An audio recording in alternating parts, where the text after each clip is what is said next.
The most difficult job of the profession is that of a judge. Advocacy is an act of empathy.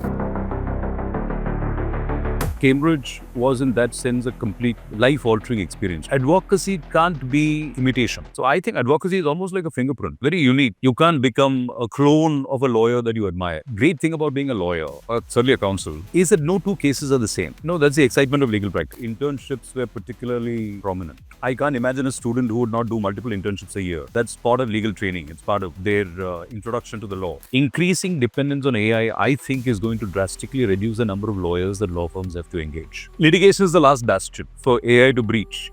Isn't it also important to read the judge in the way you present your arguments? I think if you ask any advocate whether it makes a difference who the judge is, I think they would say that it does make a difference. Because at the end of the day, both the process of judging and by extension the act of advocacy is a very personal thing. There is no element of dishonesty in it. You're simply appealing to what is important to that judge. AI is more intelligent than the most intelligent of us. Information may not be something that would be so important as much as your discrimination, your discernment, your experience. And maybe that could come by being outside of the law and not just reading the law. Now, to the extent that AI is not sentient, what it is doing is imitating intelligence effectively. Yeah. That's what it does, because large data that it is crunching, and it can do that more effectively and more quickly than any human can do.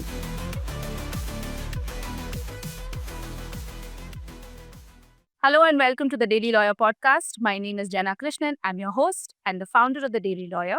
And today is yet another episode in our Legacy series. This series is brought to you in proud collaboration with Solomon & Company, which is a boutique full-service law firm based in Mumbai, India.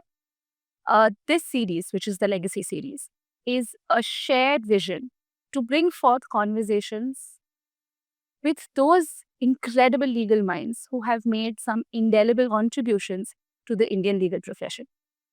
Our effort is to create a historical archive of conversations like this so that any of us can dip into it if we want some direction, some inspiration, or we just want to spend some time in the company of some fabulous minds. With that, I'm so excited to introduce our next guest for today, which is Senior Counsel, Mr. JP Sen. Thank you very much for having me. Thank you, JP. JP Sen is a Senior Counsel of the Bombay High Court, but he's also one of the best and the most intelligent, almost scarily intelligent people I have ever known. JP is also someone I consider like a mentor of sorts, because he's been there at inflection points in my career with words of advice and words of encouragement.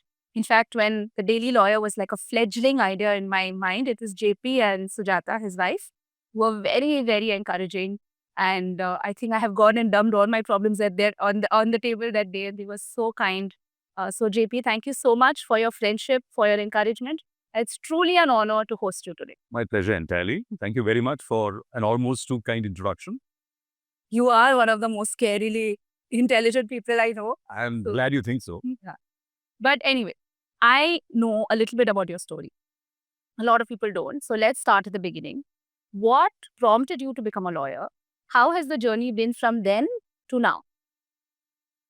So, I had some history in the law. My father was a lawyer who's passed away. He was a lawyer in the Kerala High Court.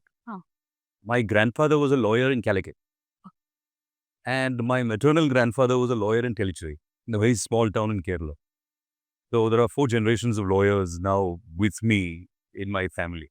So law was always a part of the environment that I grew up in. I saw my father meeting clients, poring over his briefs very late into the night, sometimes very early in the morning. So it was not in that sense unfamiliar to me. But I must tell you that despite the fact that so many members of my family were lawyers, it wasn't an obvious choice for me as a career path. I thought about it quite carefully. I remember while I was in school, and that may have been one of the seminal moments in my making that choice. I happened to be at a function at which Justice Krishna was a speaker. Wow. And he was an incredible speaker. I don't know if you've had the privilege or the pleasure of listening to him, but he was an incredible public speaker. And I remember being extremely impressed by what you could be as a life in the law. And he truly was there. He wore many hats. He had several spectacular careers. He was a politician. He was a law minister in the Communist ministry in Kerala. He was, of course, a very, very successful lawyer. And he was an incredibly capable judge. And I remember in the course of that speech, I still haven't forgotten it. One line that he threw out, he said that spending one night in lockup ought to be a qualification for any High Court judge. I still haven't forgotten that line. It stuck with me. And apparently it's an experience that Iyer had. Yes. During his early years as an activist, apparently he did get arrested. He did spend a night in lockup. And he was saying that sensitized him to the plight Of under trials. of under trials, or people who are who fall victim to the criminal justice system. And I'm sure it also drove his direction as a judge later and as a lawyer during his career. So I remember him as one of the most impressive figures that I had encountered during what were my formative years. When I finished my 12th, I was kind of pondering my options and I was still a little uncertain. But the one thing that I was very clear about is that I wanted to pursue the humanities. Science, however fulfilling a profession or a career it might have been for others, it simply wasn't for me, because that is simply not where my interest lay. I enjoyed reading and I was just looking for an excuse to keep doing that. And the humanities seemed like an obvious option. And the law at that point in time beckoned. I didn't want to do a BA in literature. Parents never forced you. Not at all. In fact, my father was extremely skeptical, Okay. surprisingly, But why? for good reason. I'll explain why he thought that I was not suited temperamentally to some aspects of the practice of law. He didn't think I would be very good at drumming up work.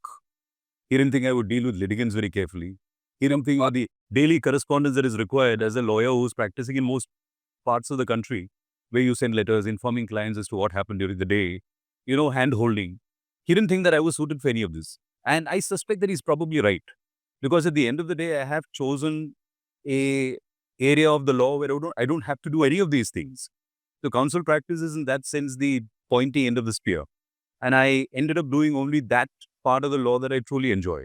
And I genuinely, I always am amazed at what law firms do, partners in law firms do. And I'm sure I am entirely unsuited for it. I could never be a rainmaker. I could never bring in work. I wouldn't even know where to start. It's like running a business. You are wearing many hats, and that's an extremely complex role, and I'm sure I'm entirely unsuited for it. So my father probably had justifiable fears, but regardless of his skepticism, I decided to forge ahead. And I knew a few students who were already enrolled in ILS in Pune. And that's the only law school that I applied to. This was, of course, an era before LSAT, and you didn't have these law entrance tests, and people were dragging people off the street into law colleges. So I applied to ILS and I was admitted there into the 5-year law program. And as things turned out, that was extremely fortuitous. It's a very old institution, almost 100 years old now. And they had this wonderful library, not only of law books, but of other things as well. And I remember spending delightful hours there, curled up in a sun-drenched nook in that library and not necessarily reading the law. Yeah. At the end of the day, I just read whatever caught my fancy. And 5 wonderful years I spent in that law school. Lectures were not a priority. At that time, I'm sure things have changed now in legal education, but at that point in time, you could afford to skip a few lectures and just follow your heart.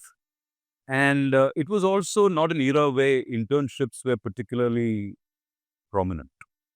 Now, I can't imagine a student who would not do multiple internships a year. That's part of legal training. It's part of their introduction to the law. And that simply wasn't the case when I was a law student. So I didn't do a single internship during my entire 5-year tenure in law school. I'm not proud of it, but that was the reality. That's not, it's not unusual, right? It was not unusual. Yeah, except I think it tends to clarify your mind regarding what it is that you want to do. Because if you have a stint in a law firm, you're a clerk with a judge, you spend time in the chambers of a counsel, you might then get some sense of what it is that you wish to do in your future as a lawyer. Now, I had not explored any of these options. So I was still feeling my way forward. And at that point in time, perhaps to delay the decision, I decided to pursue a master's abroad. And at that point in time, the applications were not online. You actually had to send by snail mail a request for a brochure, and then you made your application. The response came again by snail mail. Arduous process. But as things turned out, I got admitted to Cambridge for my master's. And I decided to do something as far away from my experience as I could. So I decided to pursue a master's in public international law. And I must tell you that Cambridge was in that sense a complete life-altering experience for me.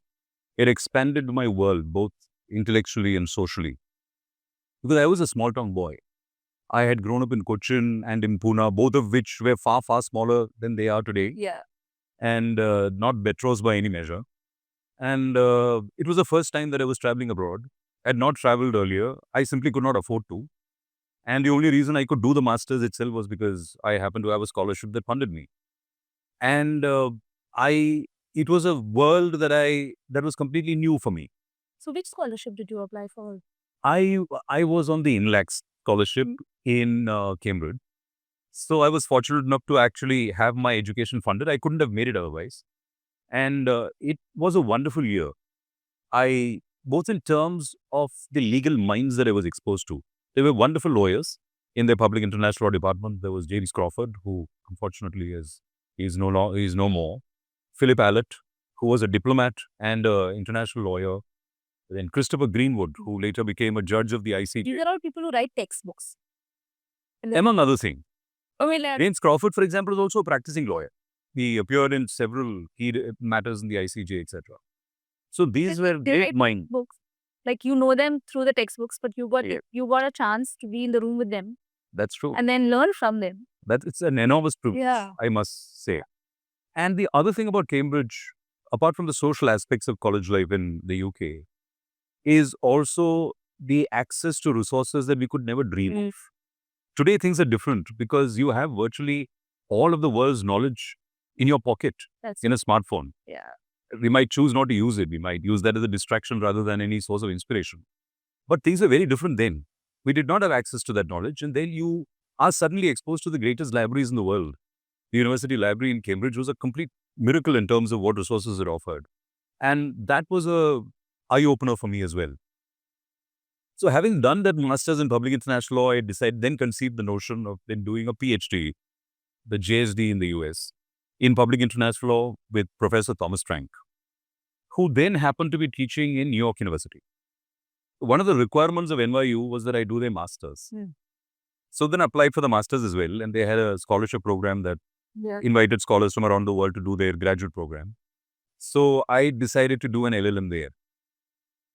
Of course, since I had already done a master's in public international law, I decided to go in very different directions. So I did my master's in trade regulation, which is like the WTO and GATT. And I did it in intellectual property. So most of the teachers were practicing lawyers. So that was a new side of the law. And the other thing about NYU is that unlike India and the UK, American universities are not hierarchical. So for the first time, you were in an academic environment where you would address your professors on first name basis. Yes. It wouldn't readily roll off your tongue the first time that you were there. It took some getting used to because you are entrenched in a system that is that maintained or attached a great deal of importance to that hierarchy. You wouldn't dream of calling your professors by your first name. And suddenly you could. And it showed you that authority is not necessarily derived from hierarchies. Authority is derived from competence, from what they had to offer as thought leaders or as teachers or as professors. So at the end of that year in NYU, I kind of, for reasons that were entirely personal, changed my mind about that JSD and decided to return to India. So I was back to square one in the sense that I had Which year was this? This was in 1996, the end of 1996. What prompted you to come back? Because that is the time when everyone is going there. Yes. As I said, for reasons that were entirely personal. And it was an extremely difficult decision for me to make. And I struggled with it because I was looking at the option of teaching in the US and perhaps a writing and a teaching career rather than the practice of law. But then once I came back, I still had to struggle with where to start. Yeah. And I looked at both Bombay and Delhi because I was quite clear that I wanted to pursue a career at the council. None of the rest of what lawyers did seemed to fit my temperament or my inclinations. So then I settled on Bombay as an option, and Fredun DeVitre, the senior counsel, was kind enough to take me on. And at that point in time, Freddie, as we call him, was between juniors. So I sort of got tagged on to him. And it was the best decision that I could have possibly made. I'm extremely grateful for that stint. Because Freddie, apart from being a wonderful lawyer, is also a wonderful human being. He's extremely generous about acknowledging whatever little contribution you might make to a matter in which he's involved. He was also the absolute epitome of integrity. He's also committed to perfection. Anybody who has seen a draft that Freddie has settled will tell you that. If you've ever seen it, it's black and then there's a sea of red because he has decided that, to knock it into a shape that he is actually happy with. So it was the best decision that I could possibly make. And I wouldn't say that it wasn't difficult, the initial years, or the initial couple of years at least, because I don't think counsel practice can be anything but a ramp. The only question is whether that ramp is going to be long or short, or whether it's deep or shallow. But there is bound to be a ramp because people have to learn to trust you. And that is bound to take some time. And it was no different for me. There was a ramp, I think relatively short, and I'm very, very grateful for it. But there was undoubtedly a ramp when I started. Things were difficult. But I must say that the bar was an extremely kind place, extremely convivial, and I have extremely happy memories of the years that I began and when I was in Freddie's chamber and in the library making new friends among lawyers of my age, my contemporaries. And we also didn't lack inspiration. There were great lawyers among whom we were working. I mean, there was Iqbal Chagla at his height. Yes. Janak Dwarakadas, Asti Chinoy, the Tulsapurkas, Rohit Kapadia. So every day was a learning experience because we are spending your time interacting with, and very often you were briefed with them, men who were superb legal minds. But the thing also that I noticed is that while all of them were effective lawyers, they were effective in different ways. They were not necessarily identical. That's one lesson to take away as a young lawyer. Yeah. You're watching all of these extremely accomplished advocates exercising their craft. And you also realize that they're not built in the same mold. So advocacy can't be imitation. You can't become a clone of a lawyer that you admire, because what they do is necessarily not what suits you temperamentally. So I think advocacy is almost like a fingerprint, very unique. There may be some lessons that you can take away, and you do. Every day, as I said, is a learning experience that you pick up on small things that other lawyers do, especially the seniors that you happen to be spending time with. But it's not necessarily imitative. At the end of the day, you have to find your way to your own code, as it were, or your own vision of advocacy as a lawyer. But what you're saying makes a lot of sense, and maybe something that we have not really explored so much, at least on this podcast. So and maybe we can underscore that a bit, because advocacy is it's a very sort of nebulous term, right? How does as a young lawyer, how do you discover it? Because when you're a young lawyer, it's just it's real stars. Everything looks a little beyond your reach. How do you discover yourself? Yeah, I tell you, there's a couple of problems there. Yeah. Because I don't think, at least consciously, we don't think enough about advocacy or the craft, though perhaps we should. And it's certainly not taught in any organized way in the university. Yeah. It's easy to teach the law.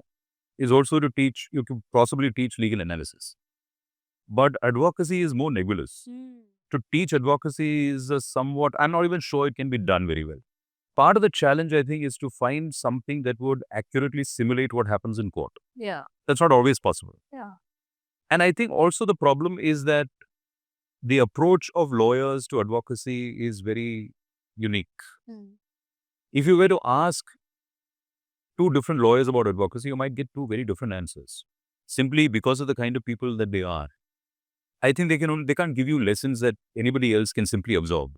They can only tell you how they approach the craft themselves. None of us can do anything more than that. I don't think there is a template that each advocate can follow and become an effective lawyer in a courtroom. You have to find your way there.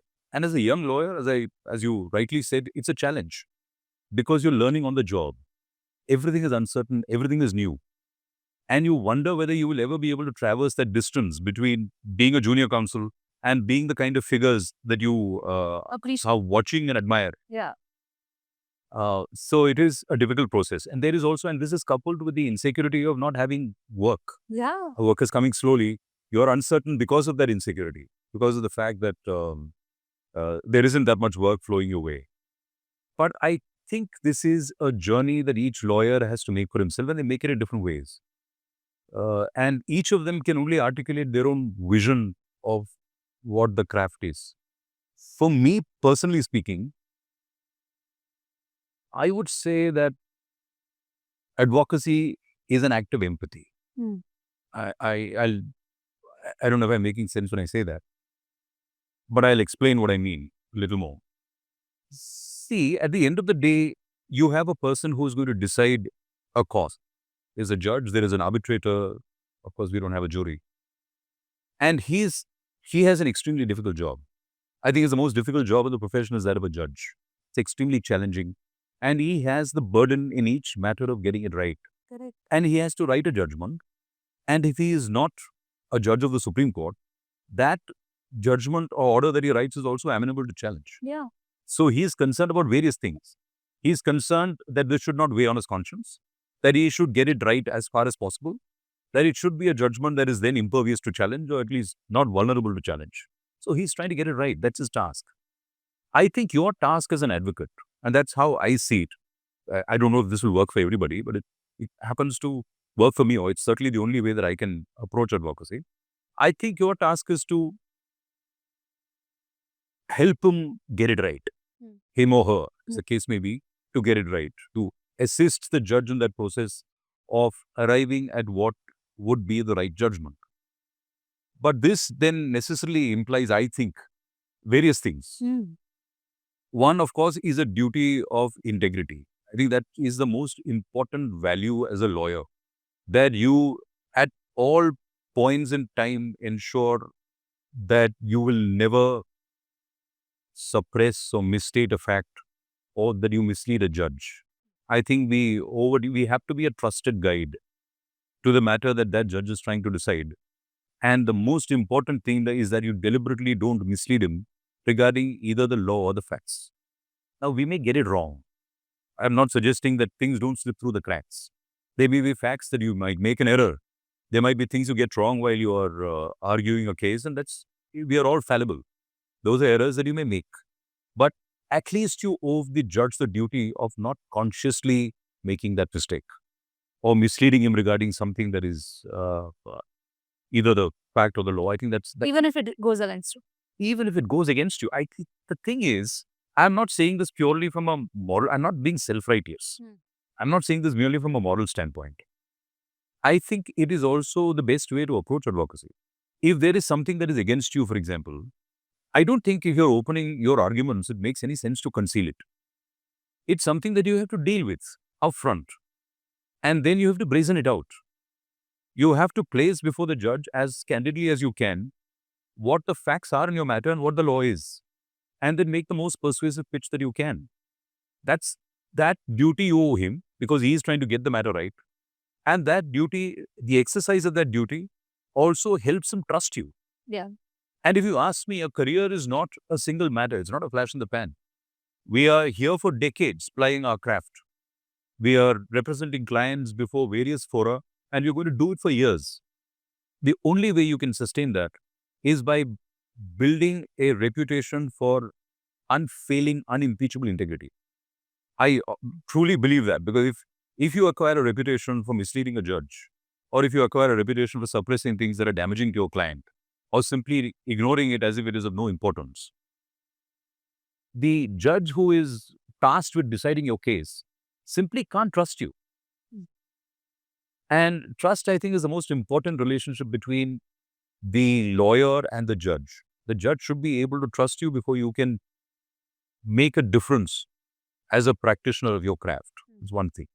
I think the other thing that you owe judges or a court generally is brevity. Can you say that 4 times? I think it's an important quality. At least that's how I perceive it. Yeah. Because he or she is enormously burdened. Please look at the kind of weight that High Court judges, Supreme Court judges carry in our country. We have areas which mean that a suit doesn't come to trial for 30 years. It's an unfortunate state of affairs, and we can't be seen as compounding that problem. So whatever matter you are arguing, I think you owe it to the judge to make your point as quickly and as crisply as possible without burying a good point in a flood of bad ones. I think part of the process of advocacy is that process of selection. It's not as if everything in your pleadings or everything that your client or your attorney might encourage you to argue is necessarily worth arguing. You have to make that choice, and I think you make that choice better as you grow older in the profession and with experience. You have to make that choice every day of what it is that you're going to argue. I believe that virtually every case is arguable. There are very few cases that are entirely inarguable. There are ways of putting the facts and the law in a way that is acceptable. I'm not saying that you will succeed. There are many cases where you deserve to lose. And the outcome perhaps should not be different. But there are ways of putting your case that is acceptable to a judge, and perfectly honest, where you are not twisting the facts or the law in a way that betrays your conscience. So you can do that, but you must do it, I believe, as quickly as you can, rather than drive the judge to a point of exhaustion. Tell me one thing, when you're talking about advocacy, and these 2 points, isn't it also important, because some judges, isn't it also important to read the judge in the way you present your arguments? Or do you present it similar with before any bench? No. I think if you ask any advocate whether it makes a difference who the judge is, I think they would say that it does make a difference. Because at the end of the day, both the process of judging and by extension the act of advocacy is a very personal thing. It's only a non-lawyer who thinks that there would be an objective and inevitable outcome in every matter. Yeah. And that the law is like mathematics. And the 2 plus 2 is always 4. Yeah. We as practicing lawyers know that that is not the case. That there is a great deal of play in the joint. And how a judge approaches a legal issue or approaches a set of facts may be very different from that of another judge. So, of course, you have to read the room. And there is no element of dishonesty in that. You're simply appealing to what is important to that judge. Correct. And to whatever impressions he carries as with his own life experience. Because he has also lived through a long legal career. He has spent many years on the bench. He has therefore acquired certain impressions about matters or about the law. And you have to deal with those concerns or address those concerns. You can't simply be blind and decide that this is it. This is what I'm going to argue. And regardless of who is the judge, I'm not going to deviate for a second from the course that I have determined. I don't think that is possible, or it's available to you as an option if you're a lawyer. So, of course, it has to be different. But which brings me to the third thing. I think apart from integrity and brevity, which really are non-negotiable, I think you also owe a duty of clarity. Yeah.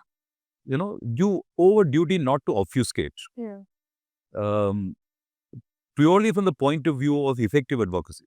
Again, I'm not saying this from some sort of moral standpoint of being self-righteous. I think these are things that make you more effective as an advocate. At least it is for me.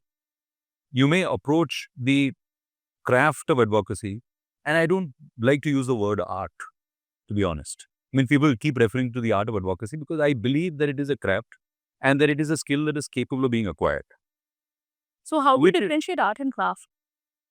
Art somehow implies that there are things that can't be aspired to.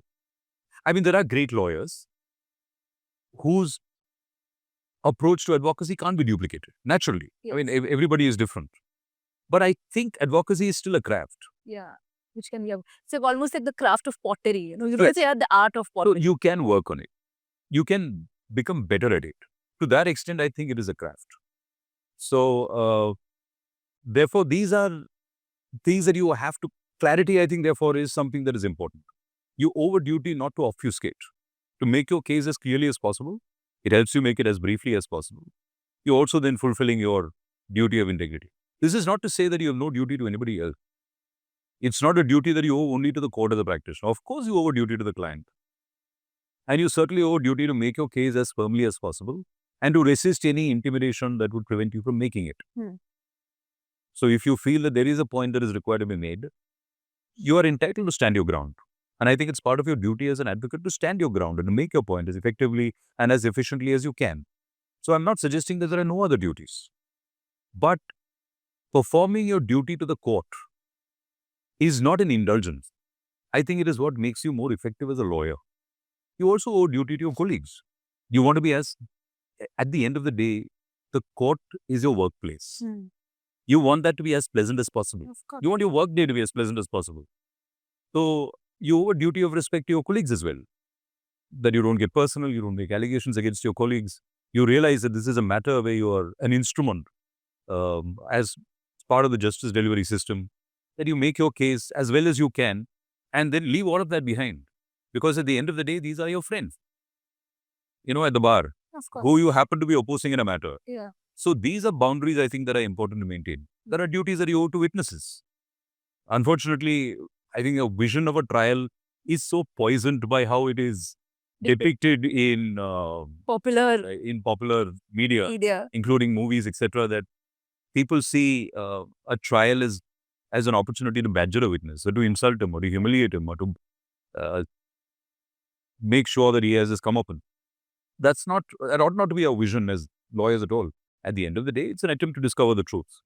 The witness is a key element in that exercise. Yeah. So you have to approach him with tact and respect as well.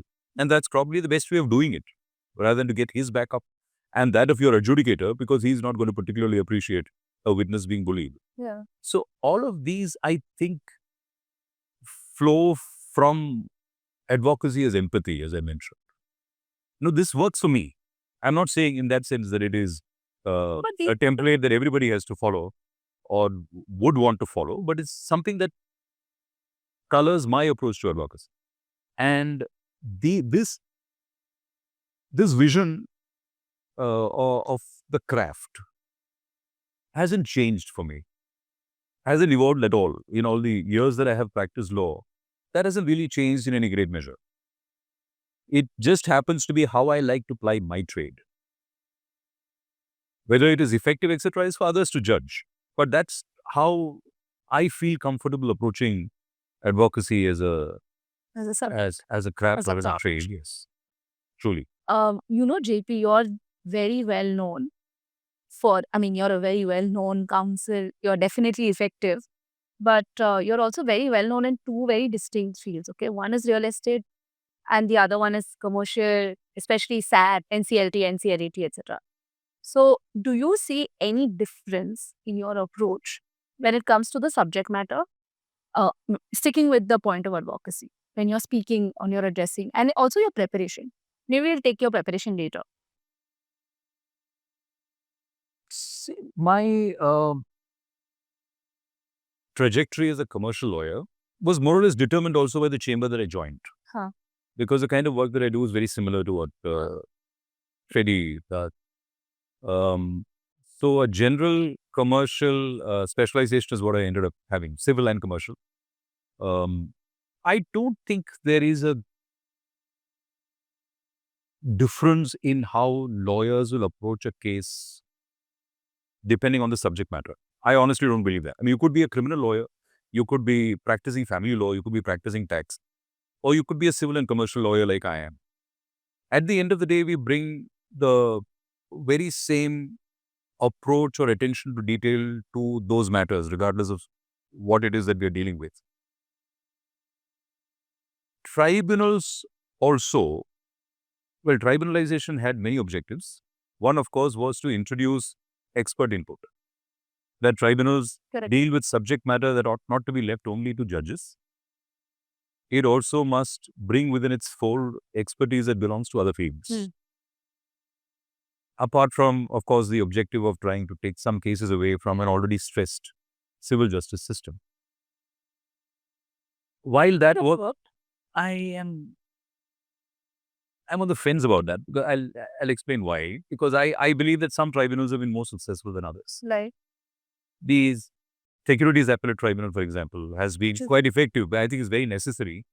And so when I appear in a matter relating to securities law, for example, I find that I have to appeal to both the legal mind on the bench as well as the non-legal minds.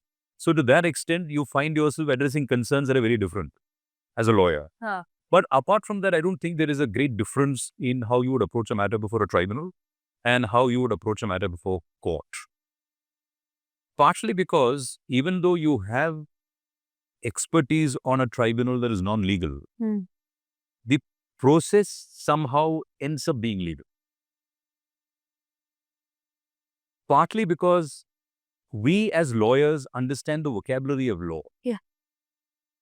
And that is what we deal in every day of our lives. So how we approach an issue or how you argue a matter will also be predominantly legal. It will be driven by authority, it will be driven by precedent, it will be driven by our understanding of the language of a statute or a rule or a regulation. So the nature of these tribunals also, I think, drift towards the legal regardless of what other expertise you might seek to place upon it. So therefore, I think the difference between tribunals and courts, I think, tend to vanish over time. That's my take on tribunals as a venue for dispensing justice. But in terms of preparation for both, or do you think even preparation is not different? I don't think it's particularly different. What is your methodology to prepare? Because you mentioned earlier that you have to pick and choose. You have to prioritize your, which facts you put forward, how you are relating to the law, etc. I'm presuming that all of that comes with a certain amount of, you develop that as you go along. Yeah. But then I guess there are a lot of factors to that, right? Even which judge is going to be presiding over that matter also would have a bearing on which fact you pick up. Yeah. Or who's probably going to be on the other side. Because you know how that, a lot of times you know how the other side will argue. Let me circle around to something that I said earlier about advocacy as empathy. And I'll tell you why that's so important. Because at the end of the day, if you're trying to get a judge or trying to help a judge to get his decision right, then in preparing as well, you're looking for what is going to help him get it right in that particular matter. So when you approach a matter as an advocate, at least I do this. There may be others who approach matters differently and who may be as effective. I'm not for a moment suggesting that this is the only way to approach a brief. But I look in a brief for information or law that the judge would need. That's my primary objective. You have to place yourself in the shoes of a judge to be able to decide what it is that you need to know in a matter. Because there might be a great deal in a matter that is irrelevant. So you could trawl through 3,000 pages and not find anything useful. So I think part of your growing as an advocate is to decide what is important and what is trivial in a brief. And to do that, I think you have to look at it through the lens of the judge. And what is it that he needs to be able to decide this matter most effectively, whether in terms of the facts or in terms of the law. And that, I think, also makes you more productive as a lawyer. You probably would end up spending less time on a brief than you otherwise would, because you have acquired this aptitude for discrimination, for deciding what is important and what is not. So that's how I approach any brief, regardless of whether it is a tribunal or a court. Because typically people would think that as a lawyer, as a arguing counsel, you're going to be looking at what is the strongest point in my client's case, where the framing of your perspective is actually how can I make my client win. What you're suggesting is that is a corollary, like that will happen if you keep your framing as what is the most important thing that I need to tell the judge that will assist him to make the correct decision. Yeah, you bring up an interesting point. I don't think there is a conflict between these duties. And I think I should have mentioned that. I don't think there is a conflict between your duty to the court and your duty to the client. And you can perform both as effectively as the other. The problem is actually if this balance is off kilter or out of tilt. That if you believe that one duty is more important or more significant than the other, that's when the problem begins in your exercising your craft. I think the two can be reconciled. So very often, the facts of the law that the judge needs to decide this effectively is the most effective point in your client's favor. And you are simply making that choice by looking at it through the lens of the judge.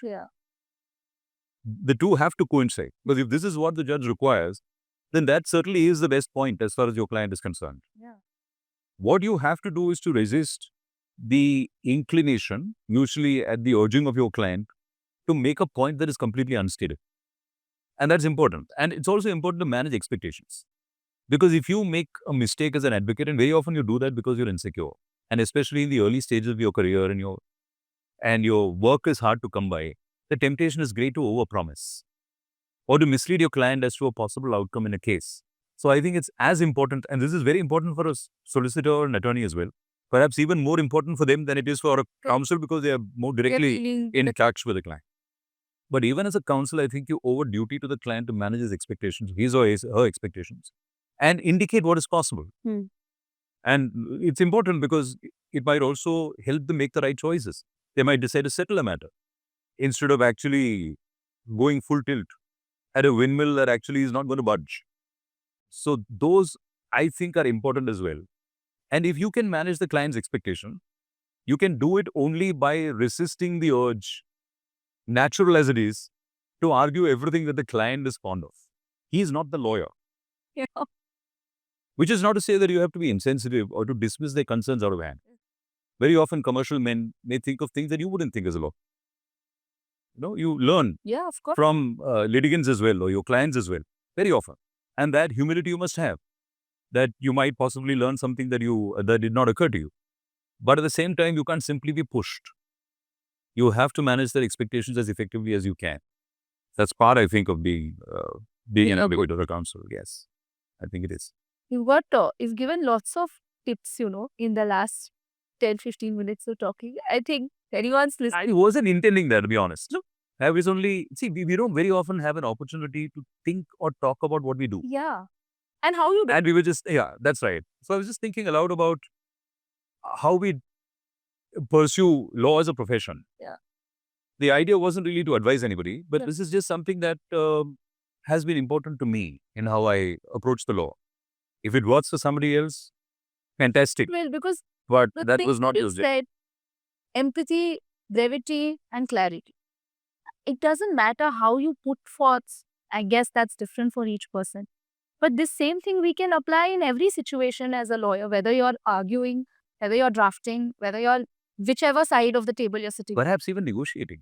Correct. Not that I have done much of that, to be honest. I'm entirely innocent of that side of the law. But non-litigation is not something that I have been involved in. But these are perhaps qualities that translate into other branches of the law as well. Of course. And we can use this anywhere. I mean, I'm seeing this thread where, you started with Justice Krishna Iyer's one statement that has hit you, which is that every High Court judge must spend one night in the law court, which I think becomes the core of empathy, right? Yeah. And understand. I must tell you that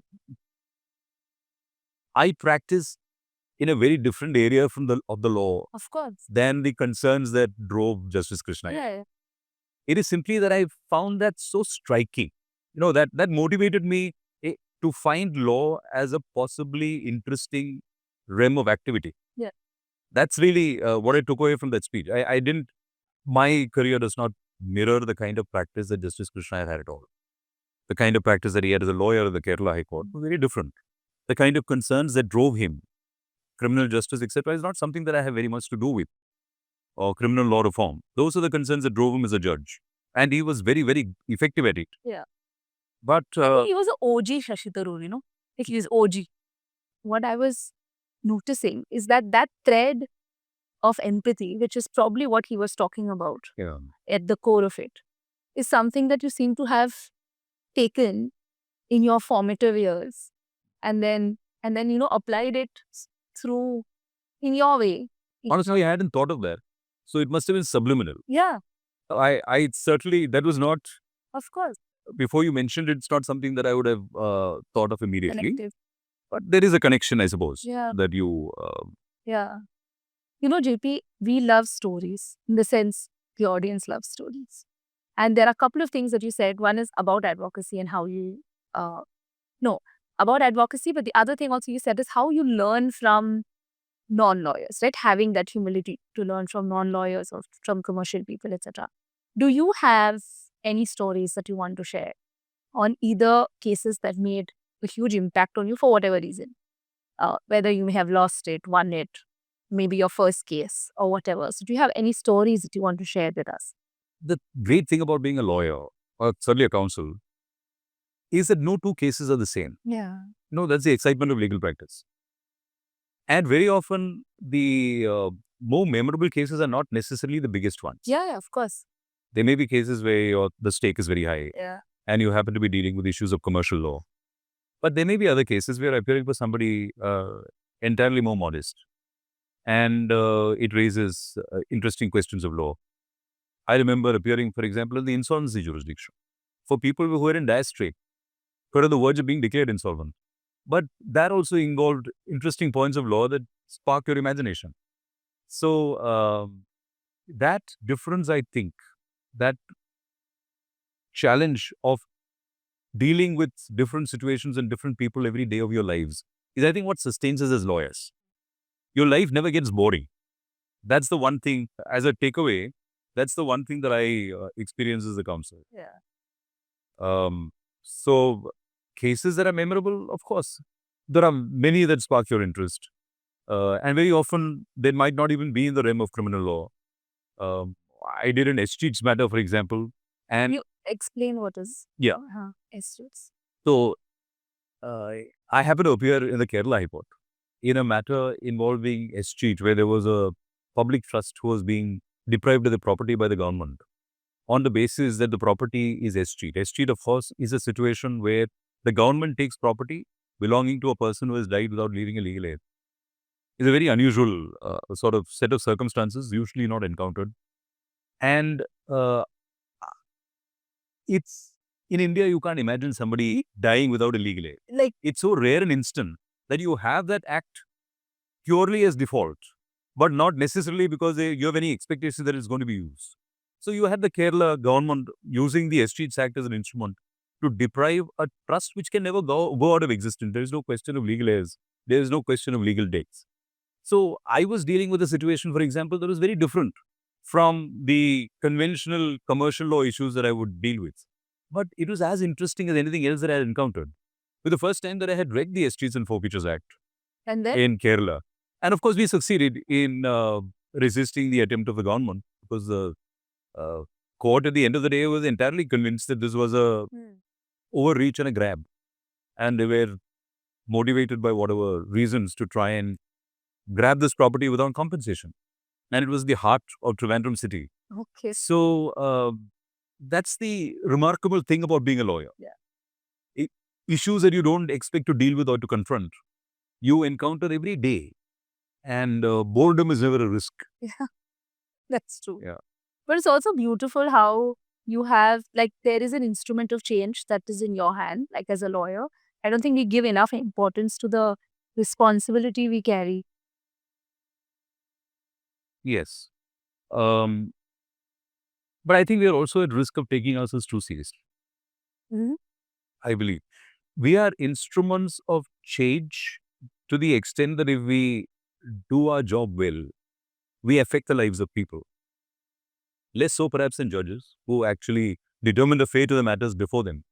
We are assisting in that process. We are cogs, however small, in the justice delivery system. And if we perform our role properly, we are, of course, helping that delivery of justice or determining the fate of individuals. And that, of course, is a responsibility that we should take seriously as lawyers. Yeah. But So the law is a serious business. Litigants are a serious business. But I don't think lawyers should be. We take ourselves altogether too seriously. But I actually have a different view. Maybe because I have been a litigant, and so I feel somewhere that lawyers are a little divorced from reality. Because, somewhere in this process, we have probably forgotten that we are serving the litigants. Yeah. We are serving society. Yeah. We have forgotten to put the litigant or the society at the center of our discussion. And that is really bothering me. Like, one of the main reasons for doing this podcast also, or anything else that we do, is so that we bring conversations like what you said and others, and maybe help all of us ponder about why and how we can all bring the focus back to serving the society. I think in many ways the litigant is ill-served by our system. Yeah. Because the system is under enormous pressure. I'm not sure what the solutions are. There may not be a quick fix. Because the judges are doing as good a job as they can. But I don't think there are enough judges. We are 1.4 billion people. And we are relatively litigious. So there are enormous areas that the courts are struggling with. So I don't think we can lay it at the door of the judges that it's their fault that there are areas. It's simply that they are climbing a mountain that is so steep that they cannot even see the peak. Correct. That's the problem, really. But there may be one or two small changes that we could make which can make an enormous difference. One that occurs to me is perhaps the imposition of actual costs. Yeah. That is increasingly happening in arbitrations where the losing party has to bear the actual cost of the winner. But that's still not the case in civil litigation. The courts still tend to be extremely lenient when it comes to the imposition of costs. And a party then has a vested interest in taking a chance. Yeah. Even if your cost doesn't happen to be particularly just or there's no prospect of success, you would then take your chance because you think, what is the worst that can happen? I have to pay my lawyers, but beyond that, I'm not going to suffer a adverse consequence. And especially if there is an asymmetry of wealth.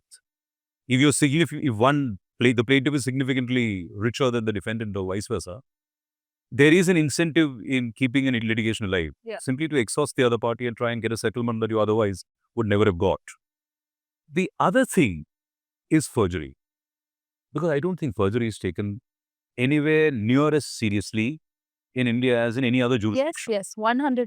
Because in the US or the UK, if you're on oath, you would be extremely diffident about actually lying on oath in a court, perjuring yourself. But that reluctance you won't find in India, because witnesses almost invariably come into the box to aid the party for whom they are appearing and to massage the truth or to downright lie. That's almost a fact of life. And you know that as a cross-examiner dealing with a trial or with an arbitration. You are conscious of that as a reality as an advocate. And that, I think, can be remedied by taking a far stricter view of perjury than we are doing now, because it is poisoning the system. If you're going to encourage a litigant or a witness to come into the box and lie, then it's a disservice to the system itself. I think there are things that we can do about it, which we are hesitant to do. So these are small changes that you could conceivably make, which would ease the burden on the system. I'm not sure it will solve the problem, but at least it might go some distance into it. Like Justice Patel used to impose really heavy costs, right? 50,000, 25,000. And because we were on, I was in-house, so that means you're a litigant to the court system. If your matters before in his court, everyone's very disciplined. Yeah. It's a good initiative. More judges could do it. Why? I'm not entirely certain. I mean, these are solutions that appear to be possible, but I'm not entirely certain why they don't appeal to the court or to the... And how do you think technology plays into this? I was telling you that day when we were speaking that I came across this wonderful tool. I think I've done so much free marketing for them on this podcast only, Baba. They should like take me as their brand ambassador. You just feed in all your pleadings and it comes up with this synopsis. It comes up with issues and it's got like plaintiff's case, defendant's case, and then with links to each of the annexures. It makes your life so easy, honestly. I'm sure.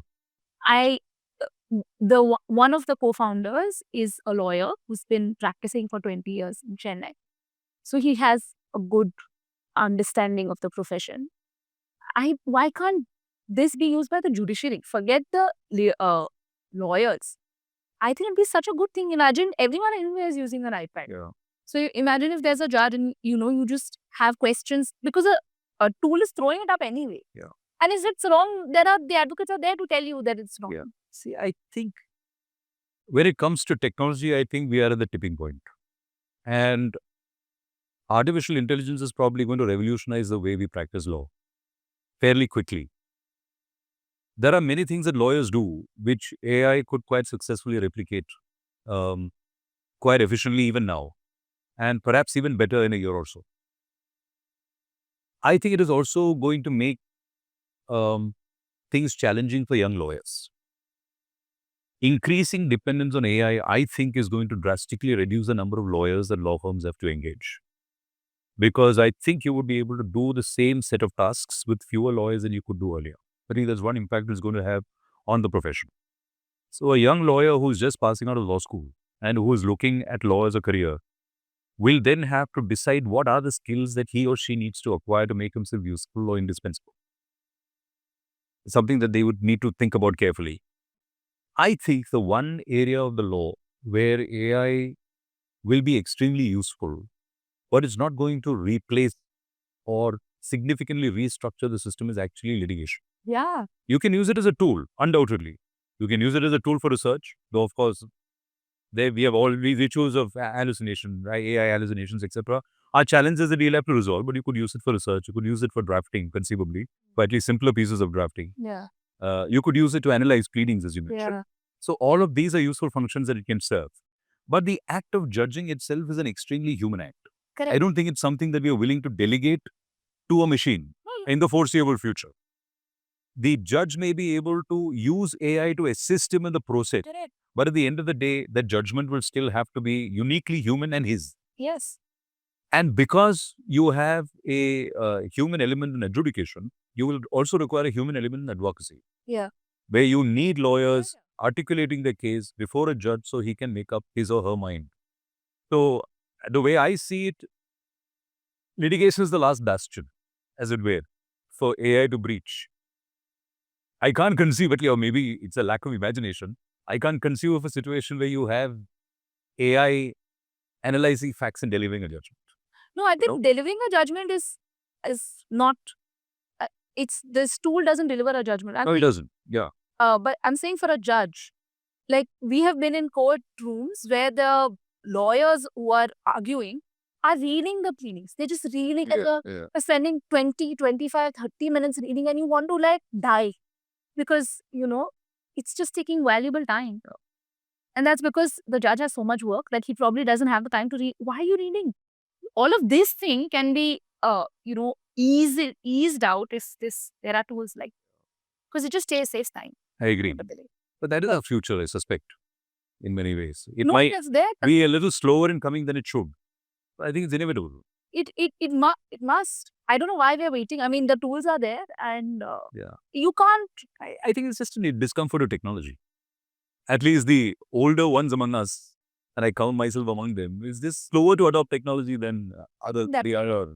But leaning into your point about lawyers, I mean, younger lawyers having, maybe needing to develop new skills in the age of AI, etc. What do you think are some of the skills that may have not been maybe unusual I think apart from law, you will have to acquire skills in the field of AI itself in being able to use it as a more effective tool. I don't think you can afford to be uncomfortable with technology any longer as a young lawyer. You will have to be extremely comfortable with the deployment of all of these tools to be able to find a place and cement it, whether it is as a associate in a law firm or even as a young counsel. So that, I think, is a skill that you will need to acquire. Even then, I think the numbers are going to be trimmed. Yeah. So then what are some of the unusual skills? Like, I think that people need to lean into their humanness and not so much into, like, I did say that you are one of the more scarily intelligent people that I know. But AI is more intelligent than the most intelligent of us. Absolutely. So maybe, memory and information may not be something that would be so important as much as your discrimination, your discernment, your experience. And maybe that could come by being outside of the law and not just reading the law. So right now, to the extent that AI is not sentient, what it is doing is imitating intelligence effectively. Yeah. That's what it does, Sure. because large data that it is crunching, and it can do that more effectively and more quickly than any human can to do. So it's an imitation of what we do, as it's not consciousness in that sense, but an imitation of intelligence. So as you're right, perhaps you have to kind of dig into the values that are not AI, in the sense the human part of you, and qualities that AI cannot possibly hope to replicate. And that's funny because we have not been trained for that, right? In school and all, like, we are trained to, like, by heart, then vomit. Yes. We're not trained to think. All of those are requirements that are going to vanish. Yeah. You don't need to remember information any longer. Though perhaps training your memory has its own usual, but you don't need to do that any longer, because everything is available at the click of a button. The access to information that you have now is mind-boggling, because I, at least, you're significantly younger, but I have lived through an age where we have transitioned from struggling for information because you needed access to a book or to a library, to a age when you have all of that in your pocket. Yeah. And it's a mind-boggling change. And those who have not lived through that change can't fully appreciate it. If you are a child who's going through school today and have always had a smartphone, or you are in college and you have access to this entire ocean of information, you won't know the importance of its absence. Yeah, that's true. They've never lived through that.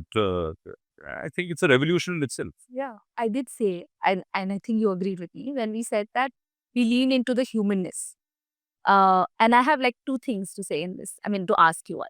One is, if there is any young lawyer who follows you around for 1 week and shadows you, how would your day look like? Like, what is that lawyer going to take? Like, what is that lawyer going to experience with you? How does your day look like?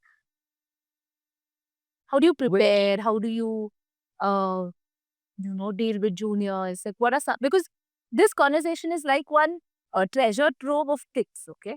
So let's keep it. A few things. So I don't know how many people are going to agree with that assessment. Something like this. So if a lawyer were to shadow me, and they very often do, because I do have interns from time to time, 1 or 2 interns usually at any point of time in my chambers, what I would like them to take away is certainly not any particular legal issue. No, that's not what I expect them to take away. I want them to experience life as a counsel and what that implies. That, I think, is what will enrich them and allow them to make choices, rational choices regarding what they wish to do themselves as lawyers. I suspect that my day as a counsel would probably resemble that of most others. I don't think it'll be very different, because our day is divided into 3 things. We are meeting people, we are arguing matters, or we are preparing for them. These are the 3 critical functions as counsel that we discharge.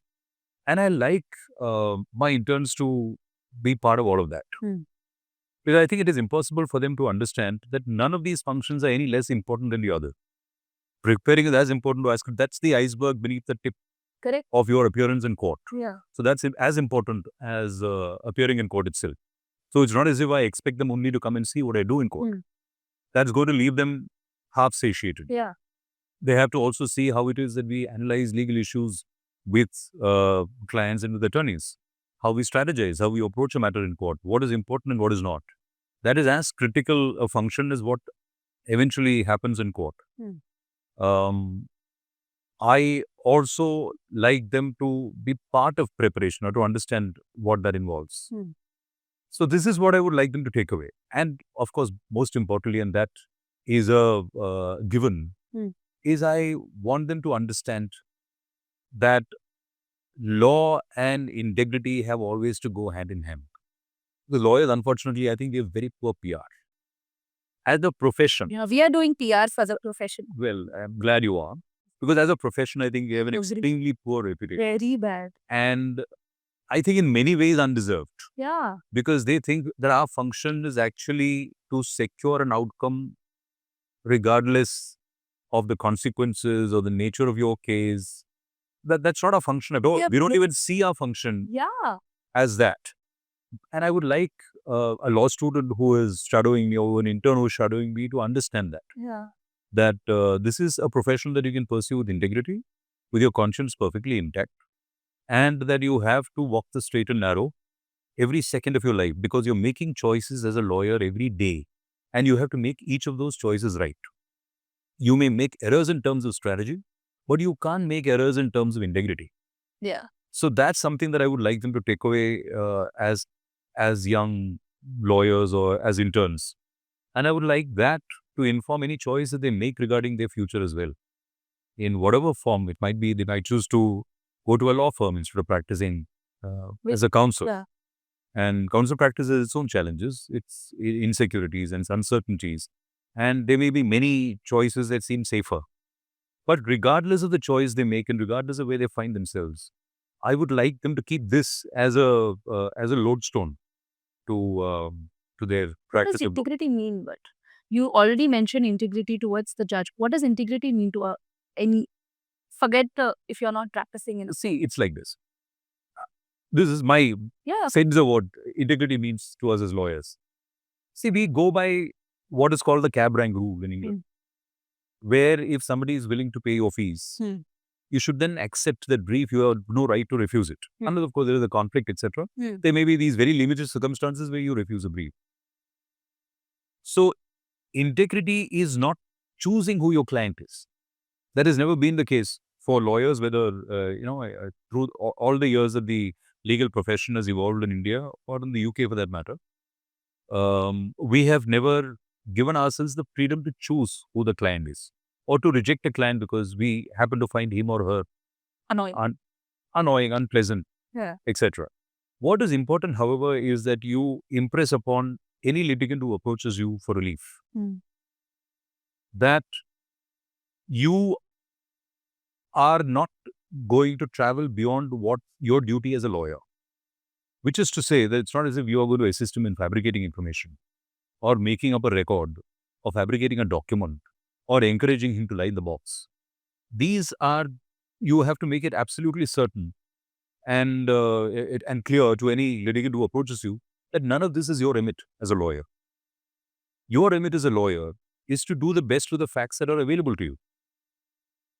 It is not your duty to make up facts. It is not your duty to misdirect the court. It is certainly not your duty to mislead the court in any respect. You simply have to make do with whatever facts are available to you, place that before the court with extreme candor, and then apply to it the law which you believe is relevant. Now, there might be a great deal of elbow room when it comes to the law. I'm not suggesting for a moment that the law is capable of being objectively ascertained and that there are no two possible views in respect of a legal question. I don't think any lawyer would tell you that. No counsel who has sat in this chair or you have interviewed would ever tell you that the law is so certain that there is only one outcome. Correct. So, you will make the best possible case that you can. Or your best possible presentation on what the legal issues are in that case. And two lawyers may have divergent views which are perfectly honest. Is their pitch about what they understand the law to be. And the judge eventually has to make a call. Your only duty is not to deliberately mislead the judge in respect of either the facts or the law. That's my vision of integrity as far as lawyers are concerned. Integrity as a principle may apply in various walks of life. But as lawyers, this is what we owe the court. There certainly is a duty. And to the client as well. Okay, and the last thing before we close out this section is for, JP, I think a lot of people know this about you, that outside of the law, you're very poetic, you had told, you chase silences, forests, and faraway trails. You're probably the only human being in the history of Goa tourism who has reached Goa and not seen the beaches and found some obscure forest. It is from you that I learned that Uganda is a place that you can visit and you can track gorillas in the wild. I think now a lot of people are doing it, but anyway, I had no idea that you could. So you come up with these really random things and you absolutely love, being in the wild, and chasing all of that. Let us talk a little bit about that part of your life and maybe how that has probably interplayed with your career. See, the wild is a way to decompress for me, because I think there is life outside the law, and it's important that we draw these lines. It's not easy, at least in the beginning of your career, to draw these lines. You're working completely insane hours. Yeah. And you're placing upon you burdens and expectations that you may not have to do as you grow older in the profession. You're working so hard that you simply have no time to breathe. But as the burdens of the profession ease and you grow a little older in the profession, I think it's important to draw that line in the sand and to recognize that there are things outside the law which are as important. And there are a lot of things that are important for me. Reading is one of them, traveling is another. And the wild is one of those things as well. So I think it's a way to, for me, it's a way to decompress. That solitude of the wild. Just back to basics. So many, you can go and stay at some fancy resort, and decompress there also. It helps that I love animals. That's part of the reason why that happens to be my chosen refuge. I kind of actually alternate my vacations between nature and culture. So I enjoy, it's not that I don't enjoy a city, but it's just that I do make time for the wild. It's a way to recharge for me. I find that it increases my productivity as a lawyer to do other things that I enjoy. I don't think the practice of law should exhaust you. You have to decide. But it can. It can. Therefore, it's important for you to step back a little, to take a break from the law and come back to it rejuvenated. I think it makes you better as a lawyer. The little reprieve that you give yourself, I think makes you better as a lawyer and enriches you as a person. And I think anything that grows you as a person also grows you as a lawyer. Yeah. I firmly believe that.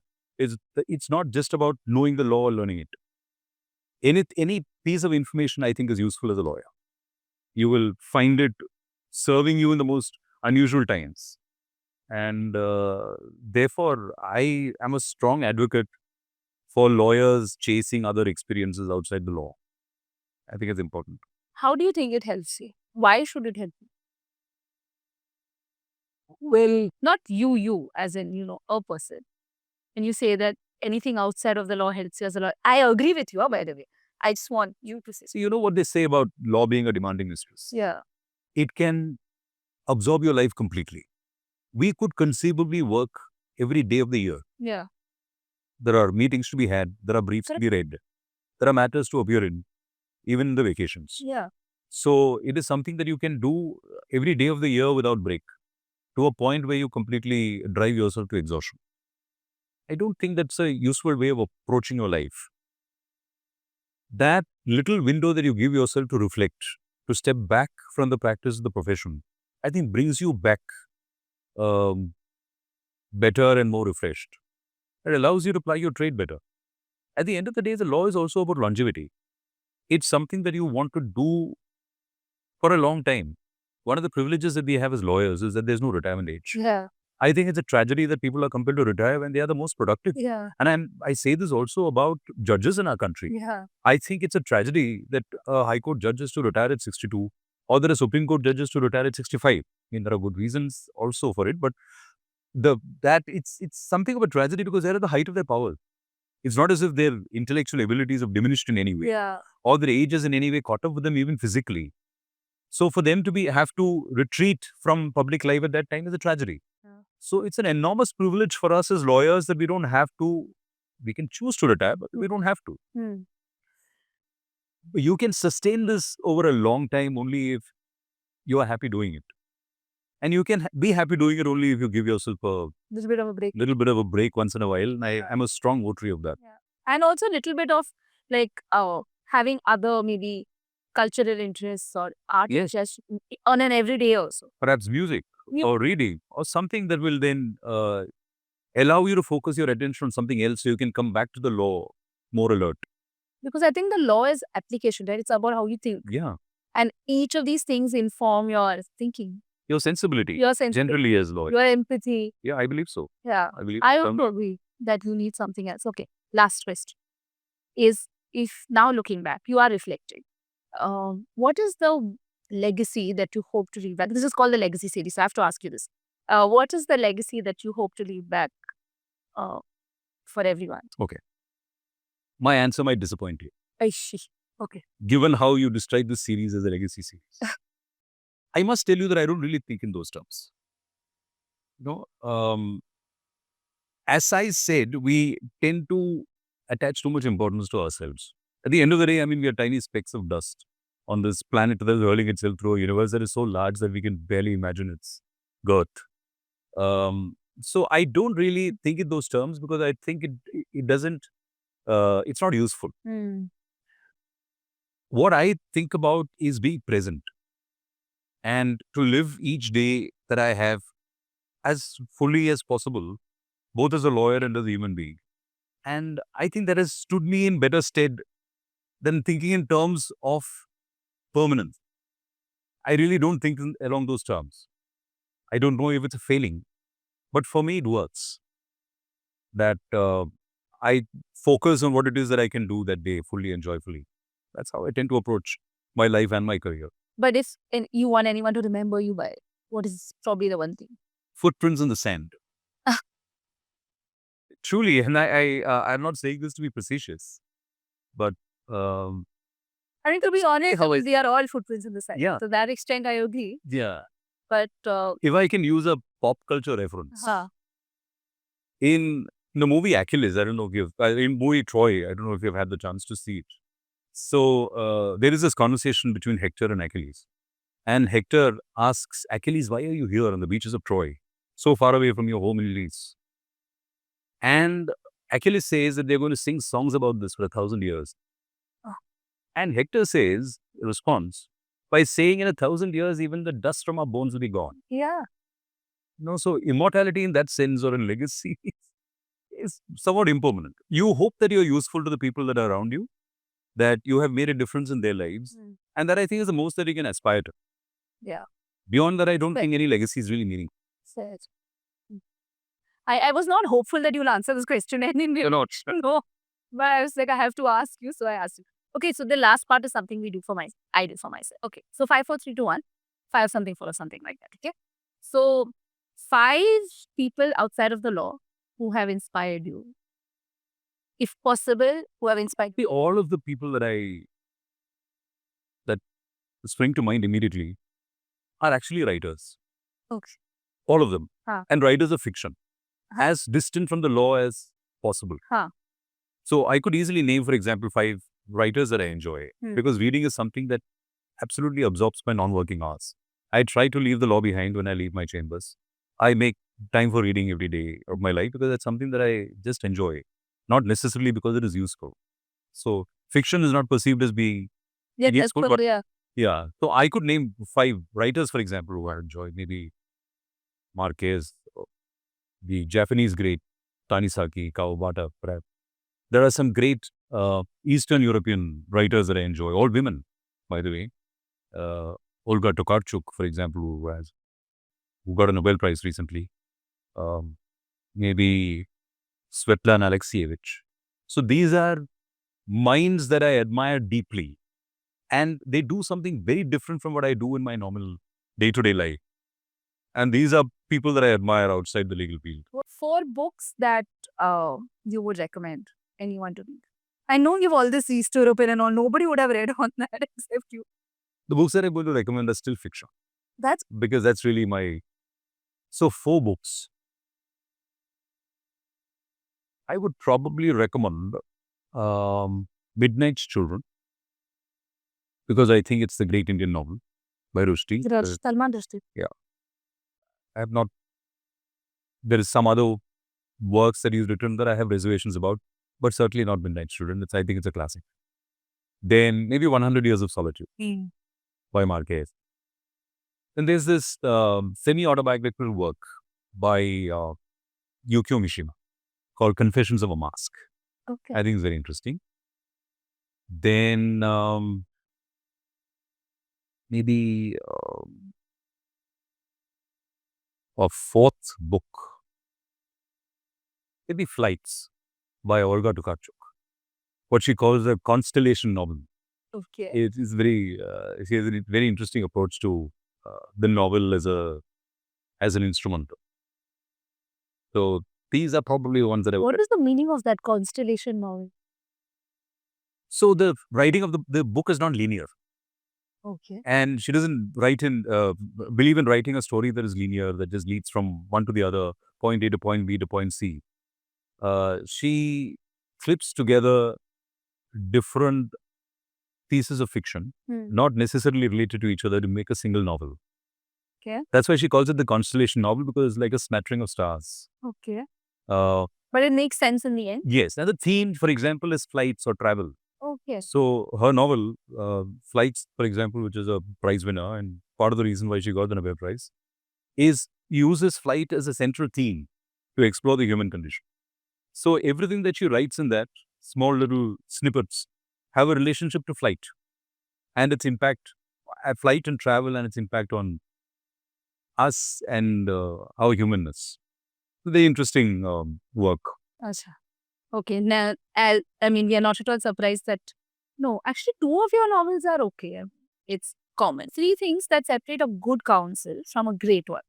I think a great counsel is better at reading the room. That's something that you will notice about counsels are very, very effective, who are more sensitive to a judge's reactions to a matter than a good one. A good counsel usually goes to court with a predetermined course of action, that this is what I propose to do and I'm going to stick to it. And he may be a hard worker, but the real inspiration is in being able to adapt yourself to a fluid situation in court.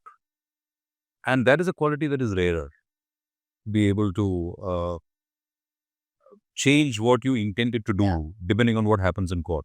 That flexibility, I think, is what really marks out a great counsel. I'm not sure what else would make a difference. I wouldn't say eloquence. Oh. I mean, it's a useful quality, but that's not really the real difference between a good counsel and a great one. And I think courage. Courage is an important quality. And that certainly does make a difference between a great counsel and a good one. Because a great counsel in that sense is brave.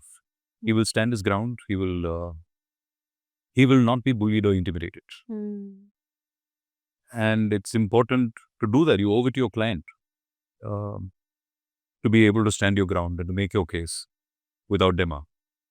So those probably are the qualities that make a difference. What about prioritization, discrimination in terms of what you can pick and choose? Yeah, good counsel probably would do that too, wouldn't you? Do that too. I think that's... To be able to make a difference in a matter, you have to have that quality. But in my personal experience, people I personally have considered very, very good counsels or great counsels are also very good human beings. Yeah. I think that's something which seems to be... But I'm not sure that's invariably the case. I don't know. I haven't thought about it so deeply. I really haven't thought about it. Whether you really have to be a good person to be a good counsel. I'm not certain. To be a great counsel. But a good counsel, no, but maybe to be I would like to believe that great counsel are also good people.